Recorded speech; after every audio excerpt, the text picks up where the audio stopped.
bueno, como dijo un compañero, la filosofía nace específicamente en Grecia. Ya vamos a ver, pues, cómo surge, de qué manera surge, en dónde surge, qué personajes surgen dentro del estudio de la filosofía.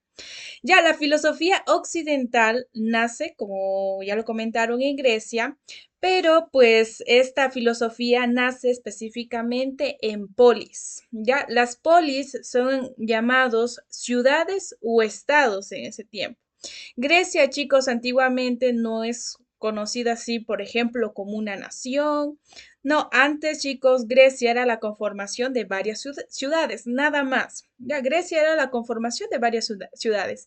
Y dentro de estas ciudades, obviamente, tenían sus propias costumbres, tenían sus propias tradiciones, creencias. Ya, Grecia estaba conformada por un intercambio cultural, estaba conformada por las polis que les comentaba, está conformada por las colonias egeas, jónicas, mediterráneas y el oriente, que igualmente ya les voy a presentar una gráfica para que ustedes más o menos se vayan orientando. Entonces, ya después ya se van a ir relacionando con estos términos, estos lugares que los vamos a ir repitiendo constantemente más adelante en las explicaciones. Ya, pero ahorita es concepto básico, Grecia va. La filosofía nace en Grecia, específicamente en estos lugares llamados polis. Ya, dentro, chicos, de estas polis tenía una creencia que era la creencia, pues, de la mitología. ¿Alguien sabe qué es la mitología? La mitología griega, tal vez. Los dioses. Ya, exactamente, creencia en varios dioses, en creencia en dioses. Por ende, las personas que vivían dentro de Grecia eran politeístas, creían en varios dioses en sí. Hay un personaje muy importante dentro de esta época que es Homero. Homero, chicos, es un escritor, bueno, que escribió las epopeyas de dos libros muy importantes, que es la Ilíada y la Odisea. En ella, chicos, da a conocer cómo era el pensamiento de estos griegos. Recuerden que bueno, los griegos creían en esta mitología, creían en dioses y decían que los dioses controlaban la vida de los seres humanos. ¿Cómo así controlaba? Por ejemplo, me daba una enfermedad, yo qué sé, tal dios me está castigando. Ocurre un maremoto, otro Dios nos está castigando. Hay sequías, tal Dios nos está castigando, hay que ir a hacer ofrendas. Obviamente en este caso, el que gobierna tiene que ir al templo, orar pues por la civilización, por la polis. Bueno, no civilización, polis. Ya porque civilización es muy grande con el término de polis, porque polis es una ciudad pequeña, ya que está conformada pues un número determinado de personas. Entonces ahí nace, chicos, este personaje, Homero, que da a conocer esto. Y eso es clave, chicos. Eso sí tenemos que dominar. ¿Quién escribe la Ilíada y la Odisea? Homero. Ya, además es cultura general y en todas las universidades suelen llegar a preguntar eso, chicos. Incluso ya van a ir más adelante viendo con los simuladores que ustedes se les van aperturando. ¿Ya? De ahí dice en Grecia que en la antigüedad no era una sola nación, como ya les había comentado, solo era conformado por varias polis, que obviamente estas polis compartían características comunes, que está la religión, idioma, las fiestas, las tradiciones que en cada una de ellas se realizaba. Aquí, como nosotros podemos ver, chicos, esto de aquí es Grecia. Esto de aquí, chicos, esto de aquí es Grecia. Esto, perdón, es Grecia. Ya Grecia pues está conformada por diferentes polis, como aquí nosotros podemos ver las polis de Esparta, Corinto, Tebas, Atenas, ya Mileto, Focea, que por aquí están las islas jónicas, ya aquí están las islas jónicas, y ya vamos a ver la estructura de cada una de la parte, chicos, de Grecia, que eso sí nos va a quedar, pero claro, me parece. Y recuerden, chicos, que Grecia, esto de aquí, está cerca del mar Mediterráneo, ya que en ese tiempo pues realizaban este tipo de comercialización marítimo, pero migraban a diferentes lugares, conquistando, chicos, ciertos territorios y fundando pues fundando, chicos, colonias se llama, fundando colonias. Ya, pero la polis era la parte central, por ejemplo, Esparta. migraba, chicos, y conquistaba un pedazo de territorio y fundaba Mesenia, ya que es una colonia, pero la parte principal es Esparta. Las dos polis más importantes que hubieron en ese tiempo, en esa época, fue Espartas y Atenas. Ya vamos a ver Atenas principalmente porque ahí nacen grandes filósofos que hasta en la actualidad nosotros los conocemos y los memoramos, como está Sócrates, Platón, Aristóteles, que son uno de los principales filósofos que nacen en este sitio. Pero obviamente nacen más sabios de otros lugares que igualmente poco a poco le iremos conociendo. Esto de aquí que nosotros podemos visualizar es una polis. Ya recuerden que Grecia es el conjunto de polis. Y como les había comentado, en ese tiempo las polis más importantes estaban conformadas pues por Esparta y por Atenas, y cada una de ellas cumplía una cierta estructura. Por ejemplo, la polis estaba conformada principalmente por murallas. ¿Ya? ¿Las murallas para qué sirven?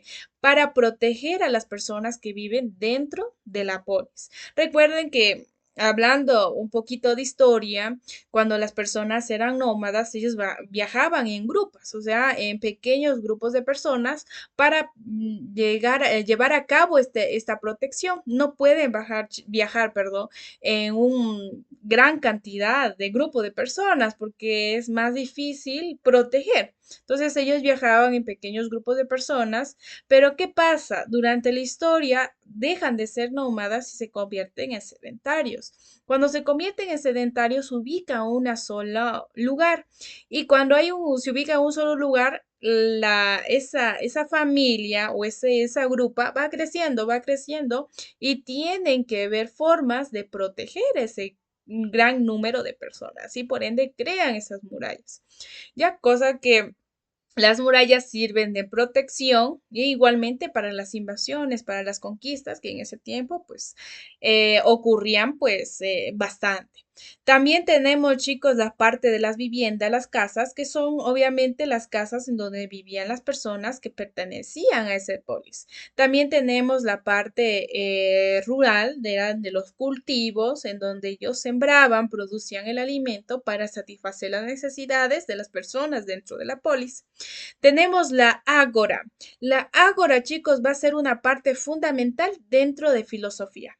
Ágora es una plaza que se dedicaba a la comercialización. Como ustedes pueden ver, esta ágora, que es esto de aquí, estaba cerca del puerto, que el puerto es donde llegan los productos, llega mercancía o también sale.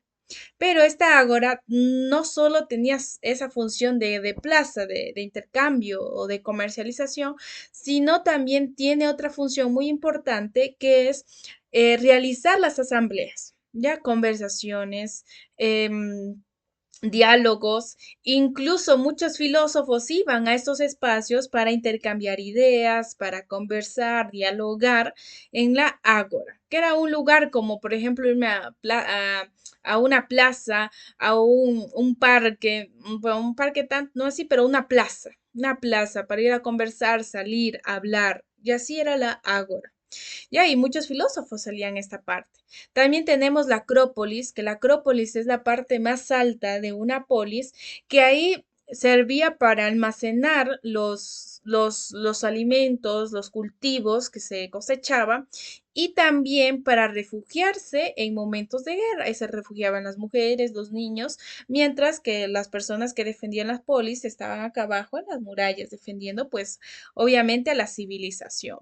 También tenemos los teatros, chicos, ¿ya? Los teatros que pues, eran espacios en donde servían para la distracción de las personas en ese tiempo, porque no es como ahora, hay, digamos, televisión, celular, computadora, tablet, muchos aparatos electrónicos que sirven para distracción en momentos de ocio, o sea, tiempo libre.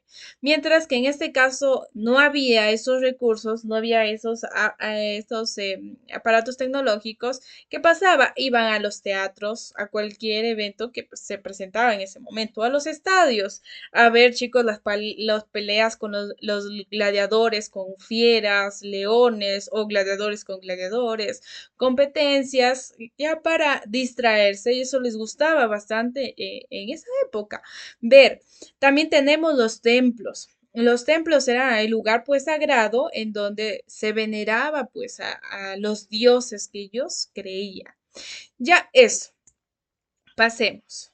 Bueno, en ese tiempo viene a haber una estructura dentro de la polis que es la división de la ciudadanía. Y de hecho esto también lo vamos a ir reforzando en este tema de la ciudadanía, que pues en ese tiempo de las polis estaba dividida la estructura social con ciudadanos y no ciudadanos. Los ciudadanos eran aquellas personas que solo eran hombres mayores de 21 años, eso, mayores de 21 años, personas libres y que obviamente pertenezcan a la polis, mientras que los no ciudadanos serán las mujeres, los niños, los extranjeros y los esclavos. Ya no ciudadanos pues no gozaban de derechos ni de deberes dentro pues en el lugar donde habitaban. Ya, bueno, eso lo vamos a ir explicando más adelante. Aquí ya viene. Ya la mitología griega. Ya bueno, ya hemos visto un poquito, chicos, de la mitología griega, que esta mitología griega siempre pues se viene a transmitir oralmente, así como nosotros hemos escuchado, yo que sé, las leyendas, ya leyendas famosas como de la Luterana, Cantuña, ya igualito eran las mitologías. Siempre iban transmitiendo, chicos, de generación en generación, pero oralmente. Ya solo hubo pues una persona que lo escribió, que fue Homero, que ahí escribe pues las obras de la Ilíada y la Odisea, que eran epopeyas, que eran narraciones ficticias, que eran narraciones, chicos, en donde se basaban de que héroes, semidioses, dioses, de ahí hacia, se reflejaba de cómo estos dioses controlaban la vida de los seres humanos. Ahí se daba a conocer que, por ejemplo, los seres humanos éramos como las marionetas de una persona. Entonces, la persona va controlando las marionetas. Así se hace referencia, chicos, dentro de estos libros, que esos dioses nos controlaban, obviamente, nuestro alrededor, la forma de cómo nosotros vivíamos, la forma de las cualidades que nos daban. Si una persona era sabia, era por un dios, por los fenómenos que pasaban en ese tiempo. Recuerden que nosotros actualmente, digamos, se movía la tierra, ya, ay, temblor, terremoto, pero antiguamente no conocían eso, chicos, por qué eso sucedía y pues eso le otorgaban a un dios, un dios, pues yo qué sé, digamos, pues no, está moviendo las aguas, entonces decía que pues, tal vez los está castigando, algo hicieron mal, ofendieron y así sucesivamente. Ya aquí nosotros tenemos algunos dioses, ya los dioses griegos, que son los que más se destacan, más relevantes, que ahí está Hera, que era diosa de la familia, de Demeter, que era de la agricultura, Estía del hogar, Zeus del rayo, Poseidón del mar, Hades del infierno, Dioniso del vino, Hermes del comercio, Afrodita del amor, Hefesto del fuego, Ares de la guerra, Artemisa de la caza, Apolo de la belleza y Atenea de la sabiduría. Ya son algunos dioses que en ese tiempo ellos creían, tenían esa creencia en sí. Ya, los dioses, chicos, como ya le hemos visto, disponía de qué? Del destino y la suerte de los seres humanos. Ya, y estas personas que vivían dentro de esta polis se los llamaba politeístas. Eso, ese término, chicos, también tienen que llegarlo a dominar porque a veces suelen llegar a preguntar. Ya, politeístas hace referencia a que creen en varios dioses, ya que la realidad está vista desde múltiples explicaciones, de múltiples principios.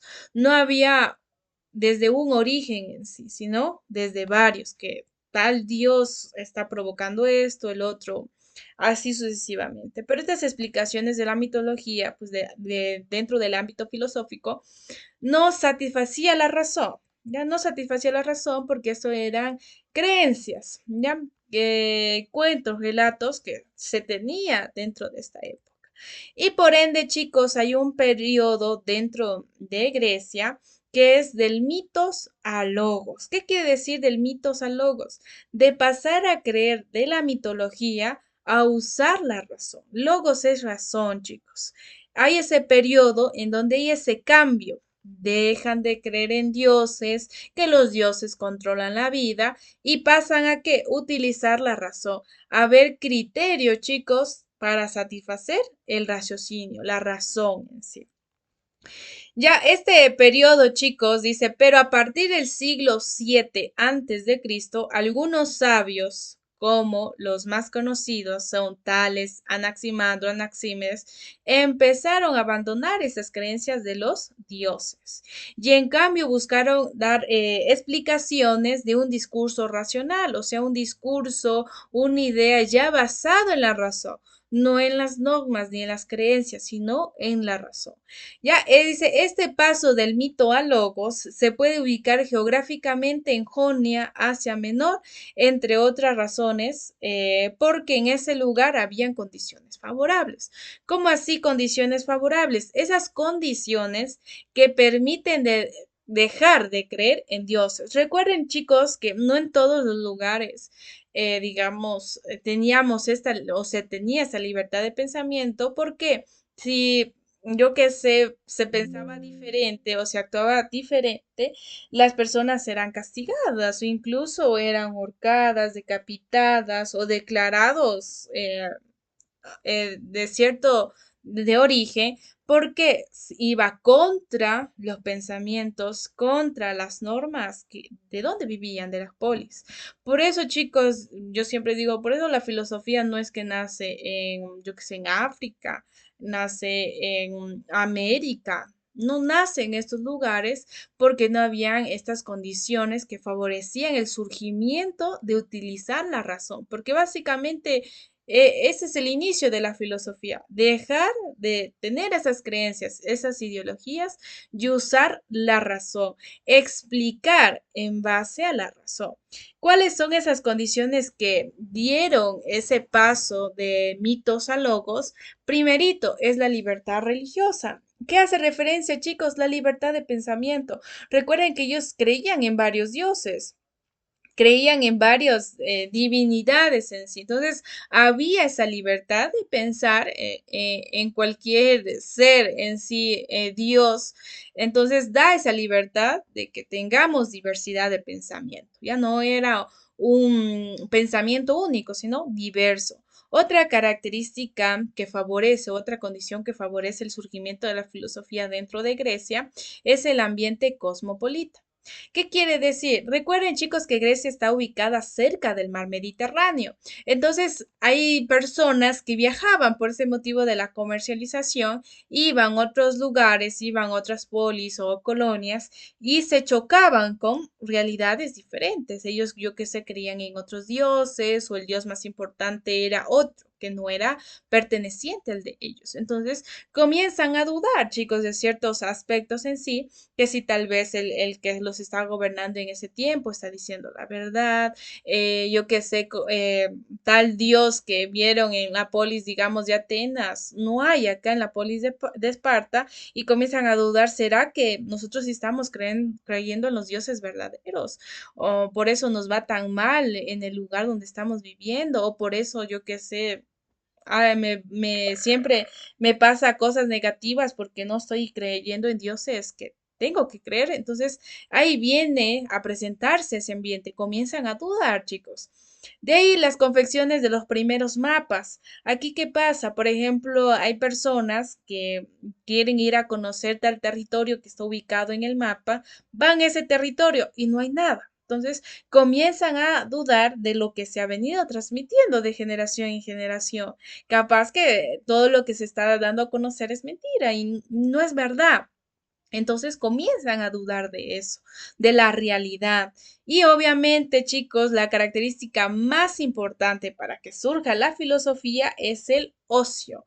¿Qué es el ocio? El tiempo libre que tenían las personas antiguamente. ¿Por qué, chicos? Estas polis también se basaban en un proceso de trabajo esclavista. Ya, tenían esclavos que se dedicaban, chicos, al trabajo.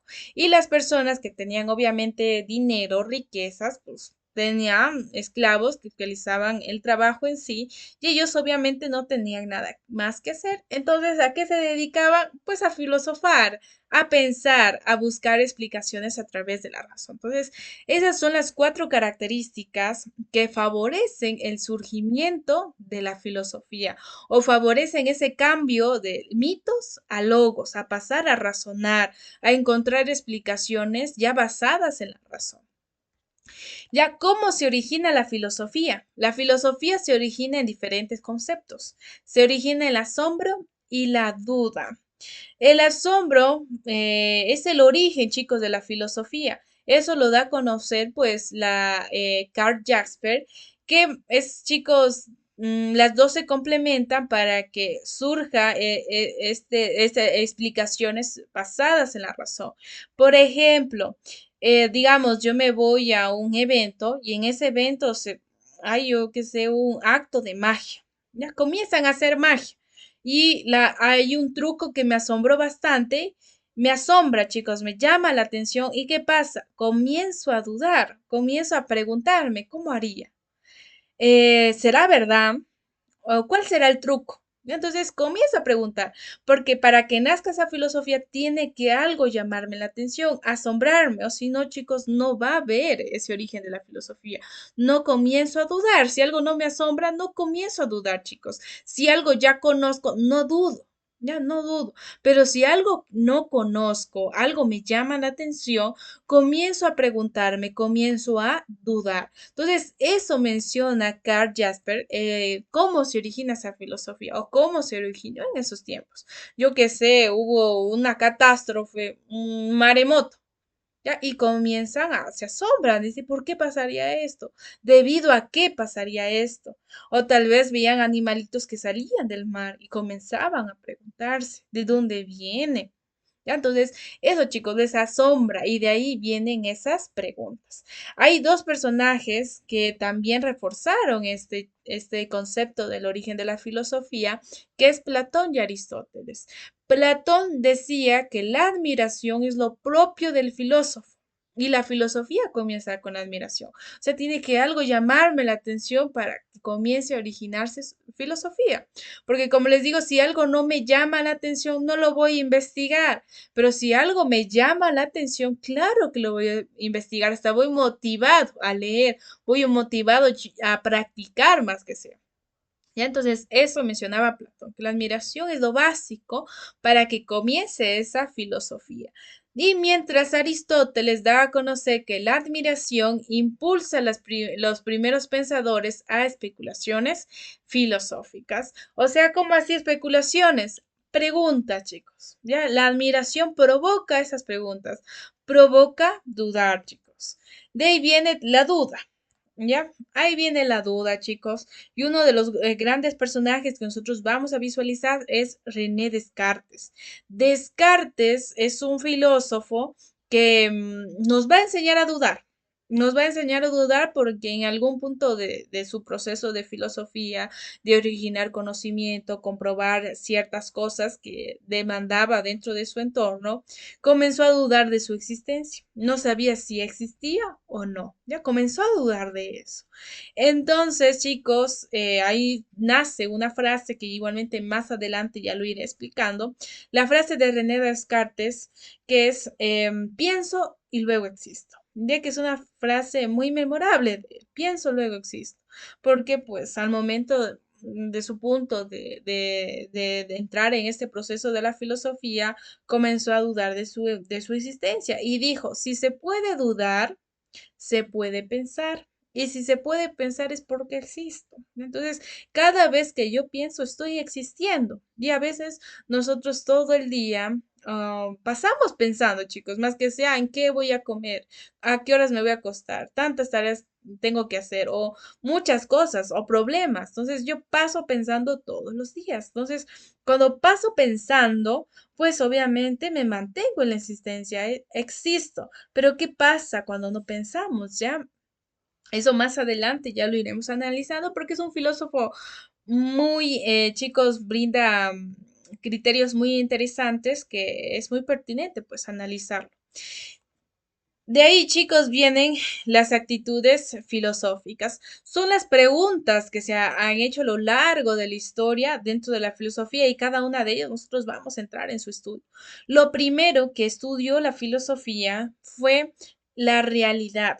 O sea, ¿qué es la realidad? ¿Qué es el ser? ¿A qué podemos llamar real? ¿Cómo surgieron las cosas? ¿De dónde venimos? ¿Qué somos?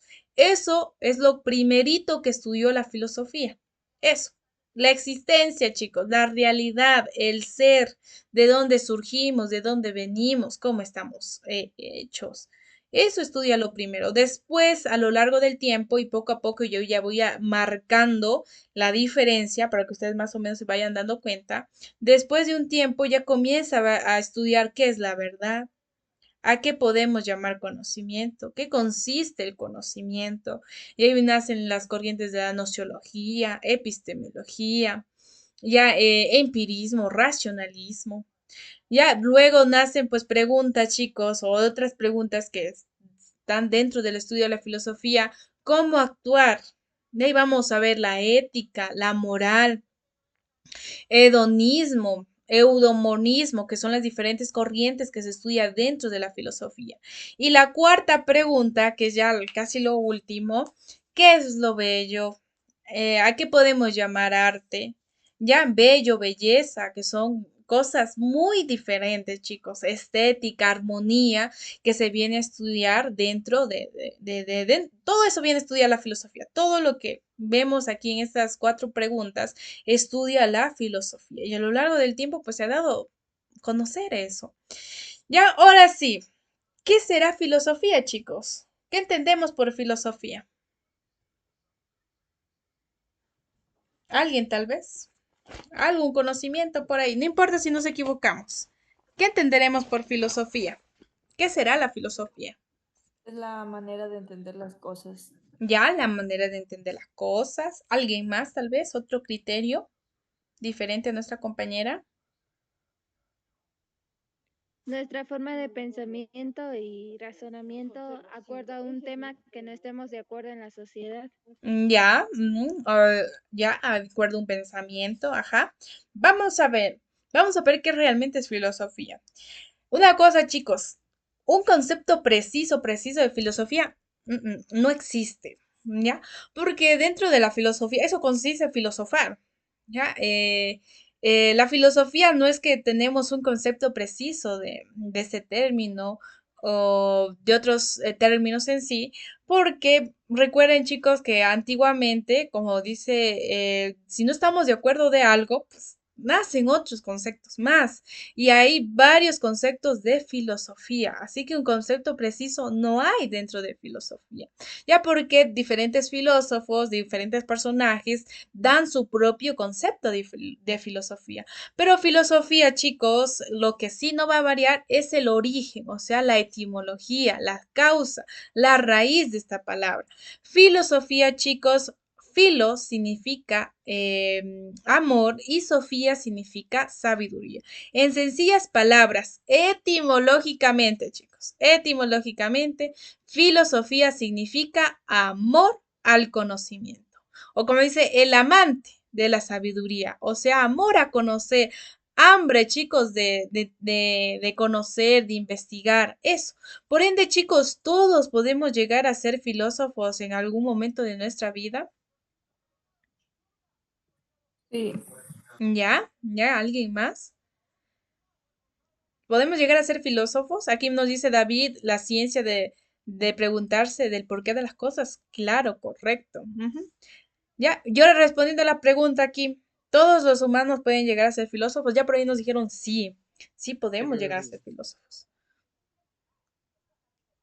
Sí, alguien nos... Sí, no escuché la respuesta, pero bueno, ¿alguien más? Sí, Mm, profe. ya, sí, ya. Vamos a ver, vamos a averiguarlo, chicos. Sí, dice, ya todos llegamos a amar algún tipo de conocimiento, ya, claro, ya. Vamos a ver. ¿Qué pasa, chicos? No todos podemos llegar a ser filósofos. No podemos llegar, chicos, todos. Claro que amamos algún tipo de conocimiento, pero no todos tenemos la capacidad de filosofar o de amar netamente a un conocimiento en sí. Por ejemplo, chicos, yo les pongo este ejemplo. Imagínense, ahí nos mandan una tarea, digamos, en el colegio, cuando nosotros estuvimos. Ya nos mandan una tarea en el colegio, nos mandaron una tarea en el colegio, yo que sé, realizar o investigar algún tema. Ya, yo cojo, lo investigo y hasta ahí murió. Hasta ahí murió. Llego a la clase, digo lo que investigué y se acabó. Ya, entonces, no todos tenemos esa capacidad. No digo que nadie tenga esa capacidad. No, claro, la mayoría, algunos tenemos esa capacidad de conocer, de tener esa sed de conocer muchas cosas más. Ya, pero no todos, chicos, podemos llegar a ser filósofos. ¿Qué quiere decir filósofos? Como decía, el porqué de las cosas. Por ejemplo, si a mí me mandan a investigar en un tema, yo lo busco y algo, chicos, tiene que causarme esa información, sorprenderme y lo sigo buscando. Encuentro una respuesta, lo sigo buscando para comprobar si esa respuesta es correcta. Sigo y sigo y sigo y sigo buscando. Cosa que toda mi vida, chicos, paso investigando, paso creando, paso dando a conocer corrientes, paso dando a conocer conocimiento. Entonces, eso, chicos, no todos tenemos esa capacidad de poder llegar a ser filósofos porque consiste en un proceso de investigación, investigación, investigación, investigación, y no todos tenemos esa capacidad. Como les digo, a veces nos mandan a investigar temas, consulté, anoté la respuesta en el cuaderno y cerrado y a dormir o a jugar o a hacer otra actividad que pues, obviamente nosotros realizamos en el día. Llego mañana, al día siguiente a la clase, doy a conocer y se murió. Entonces, eso chicos, eso respondiendo pues a esa pregunta. Ahora sí vamos a ver los conceptos de los diferentes filósofos que nos dan a conocer para ellos qué es filosofía. Según la definición de Aristóteles, para él, la filosofía es la ciencia de las primeras causas y de los primeros principios. Recuerden que él defendía que la admiración, ¿ya? La admiración. Entonces, la filosofía es eso, lo que comienza, chicos, lo que comienza pues a preguntarse, a darse a conocer para que surjan nuevas corrientes, surjan nuevos conocimientos más adelante. Para Séneca, la filosofía es la ley del bien y del honesto vivir. Y el que ha dicho que es la regla de la vida, le ha restituido su verdadero nombre. Para Jacques mencionaba que la filosofía es el conocimiento científico que mediante la luz natural de la razón considera las primeras causas o las razones más elevadas de las cosas. Y para Hegel, la filosofía es la ciencia de lo absoluto, o sea, de todo, chicos. Y básicamente, sí, yo concuerdo con ese conocimiento que sí, la filosofía es la base de todo, chicos. Sin la filosofía no hubiésemos tenido diferentes avances o progreso dentro de la sociedad. Estaríamos ahorita creyendo, chicos, dentro de los dioses. Igualmente hubiésemos modificado la estructura, hemos estado diferente. Incluso, chicos, la democracia, sistemas de gobernación, normas, leyes, hasta lo que estamos estudiando ahorita, por ejemplo, pedagogías, salud, nace de estos conceptos de los filósofos, chicos, a partir de eso, ya porque si antiguamente las personas no tenían ese amor a investigar, a averiguar, no hubiese nada, chicos. Entonces, la definición de Hegel, pues lo define bien, chicos, el concepto de filosofía. Es la ciencia del absoluto, ¿ya? O también, como dice Aristóteles, los primeros principios de algo, porque en eso, miren, hasta tenemos el avance tecnológico, chicos, ¿ya? Lo científico, ya las computadoras, incluso muchas cosas más adelante que pueden venir y todo surge de la investigación, de la filosofía, de ese conocimiento pues que ha venido pues de generación en generación pasando a lo largo del tiempo. Ya, ahora sí, eso solo es algo breve, pues obviamente que nosotros tenemos que saber. Ahora sí vamos a distribuirles, a orientarles, chicos. ¿Qué vamos a estudiar? ¿Cómo vamos a estudiar? Para que no se me vayan a perder y para no mezclar, porque a veces los temitas que nos suelen colocar están mezclados y nos confundimos. Entonces yo les voy a dar bien organizado, chicos. Entonces, ustedes ven, digo, esta es la historia moderna, esta es la historia medieval. Y ya más o menos vamos a tener el concepto de qué habla la historia antigua, qué habla la historia medieval, qué habla la historia moderna y qué habla la historia contemporánea. Entonces, más o menos allá nos podemos ir ubicando. Ya, no netamente los que estudian pedagogía deben de ser filósofos, no netamente, ajá, no netamente. Pero obviamente tienen que tener hambre de conocimiento, ya, porque dentro de las pedagogías, chicos, lo que más demanda, lecturas, ya, lo que más demanda es lectura, chicos, leer libros, conocer, pero no necesariamente deben ser filósofos, ajá, no. Ya, ahora sí. A ver. Ay, ya, ahora sí. Entonces, chicos, en este caso vamos a nosotros estudiar o vamos a dividir a la historia de la filosofía en filosofía antigua, filosofía medieval, filosofía moderna y filosofía contemporánea. Al siglo XIX lo vamos a unir con la filosofía contemporánea, en este caso. La filosofía antigua. Aquí, chicos, dentro de la filosofía antigua, esta se divide en varias partes. Vamos a ver. Aquí está la filosofía antigua. La filosofía antigua se divide en presocráticos, que lo vamos a estudiar, que los presocráticos, aquí vamos a estudiar que los primeros filósofos que nacen, aunque ellos no se llaman filósofos, chicos, ellos, los primeros que nacen, se los conoce como sabios. Los sabios, porque todavía no se utilizaba este término de filósofos. El filósofo ya viene después. Ya, pero ahí vamos en la presocrática, vamos a estudiar pues los primeros sabios. Y miren, como su nombre dice, presocrática o presocráticos, o sea, antes de Sócrates. O sea, vamos a ver algunos sabios antes de Sócrates. Y de ahí viene el periodo clásico. El periodo clásico o periodo socrático ya es cuando aparece este personaje famoso que es Sócrates, que es uno de los personajes principales porque desde ahí comienza un estudio de la filosofía más relevante o más importante. Ya, y no quiero hacer de menos a los filósofos presocráticos porque gracias a ellos surge, chicos, esta filosofía, este logos, o si no, no hubiese habido nada. Ya, pero obviamente están los más importantes, los más relevantes de esa época, está Sócrates, Platón y Aristóteles, que ahí vamos a estudiar en el periodo clásico. El periodo presocrático, que quede claro, chicos, el periodo presocrático, aquí los sabios solo van a responder, por ejemplo, qué es el ser, de dónde venimos, cómo surge la vida, de dónde surge, eso, chicos, va a responder los presocráticos. El clásico, cuando ya nace Sócrates, ya responde a la pregunta cómo el ser humano debe de comportarse dentro de una sociedad. Cosa que ahí hablamos ya de virtud, de deber, de ética. ¿Ya? Y de ahí, chicos, viene el periodo helenístico, que el periodo helenístico casi se complementa con el periodo clásico, pero aquí ya vemos otras diferentes teorías en sí, que está Epicuro, que es uno de los personajes importantes, neoplatónicos, escépticos, estoicos, ya que igualmente ya vamos a ir avanzando pues, a lo largo que vamos estudiando la filosofía. Después de la filosofía antigua, sigue, chicos, la filosofía medieval, ¿ya? En la filosofía medieval, aquí no vamos a entrar a un estudio a profundidad porque casi, chicos, dentro de las nomenclaturas de las universidades de manera general, no toma, chicos. No toma, mal, no toma.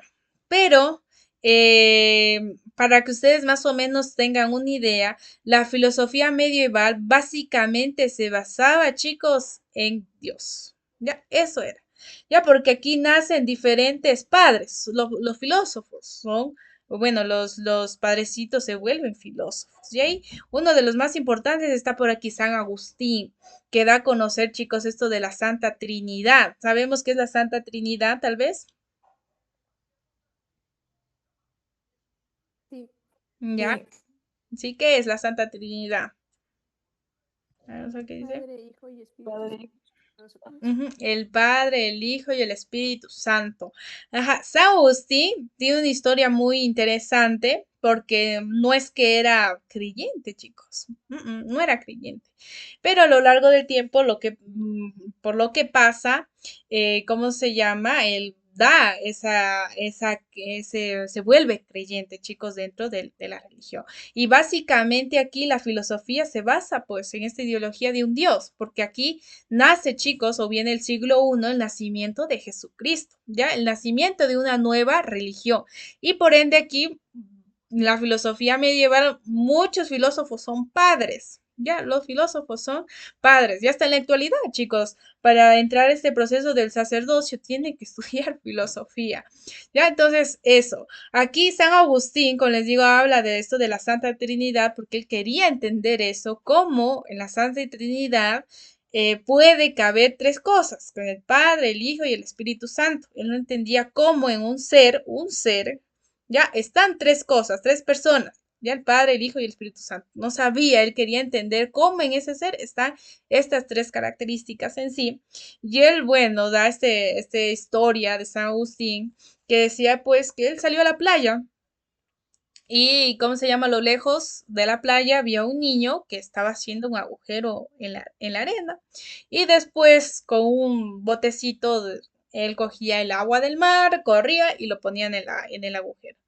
Iba al agua del mar, corría y lo ponía en el agujero. Entonces, San Agustín, pues obviamente le pareció muy gracioso la actividad o lo que estaba haciendo el niño. Y él se acerca y le dice, ¿cómo vas a pensar que todo el mar, porque él quería, dijo, ¿qué estás haciendo? Entonces el niño dice, quiero poner todo el mar, el agua del mar, en este agujero. Entonces él se ríe y dice, ¿cómo vas a pensar que todo el agua del mar va a caber aquí en este agujero y vas a lograrlo? Entonces él le dijo, pues es lo mismo que tú estás haciendo entendiendo la Santa Trinidad, ya que no hay cómo, chicos, entenderlo porque es algo inmenso, algo grande. Y ahí, bueno, está la historia de San Agustín, que hay, chicos, nace esa creencia de, ¿cómo se llama? De la religión del cristianismo, porque en ese tiempo nace. Y eso se basa básicamente en la filosofía. Y hay más, chicos, están por aquí creo que otro padre muy importante, déjenme ver. No están, pero aún no está aquí. Pero bueno, chicos. Justino también creo que es otro. Pero casi no muchos de ellos vamos a hablar en este caso. Creo que los más importantes y hasta ahí.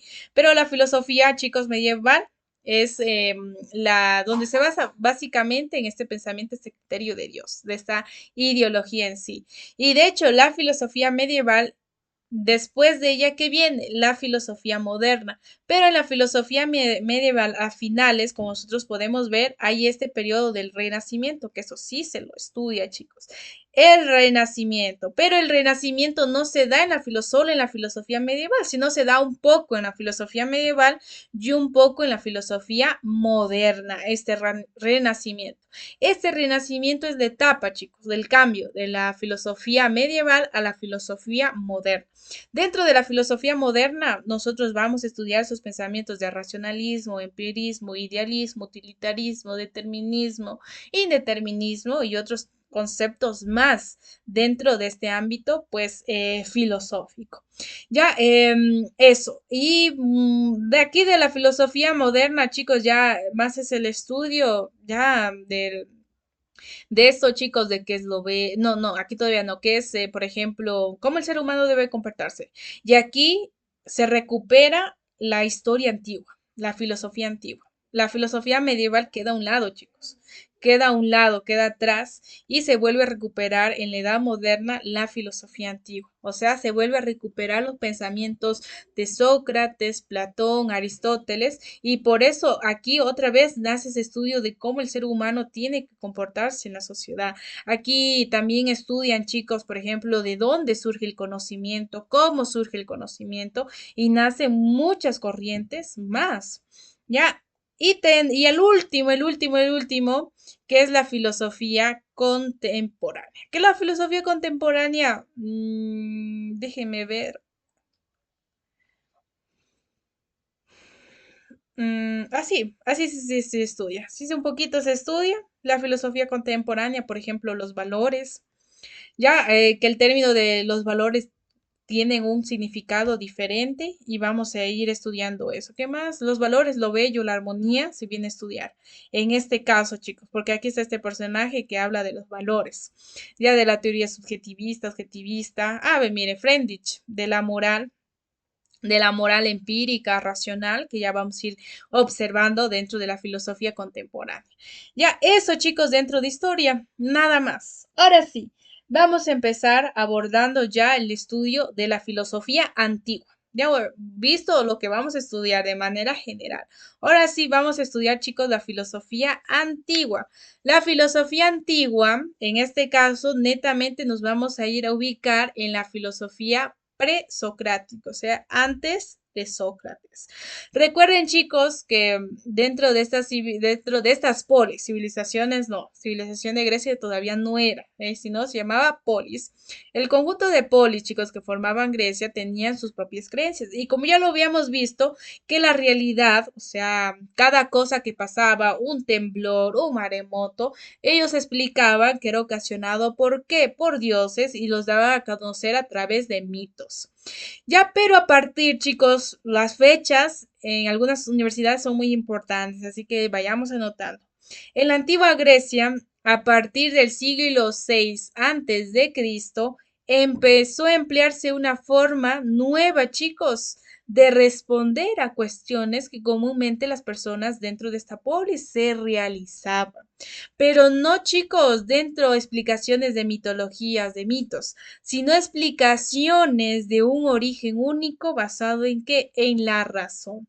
Y por ende nace el primer sabio, chicos, que es Tales de Mileto.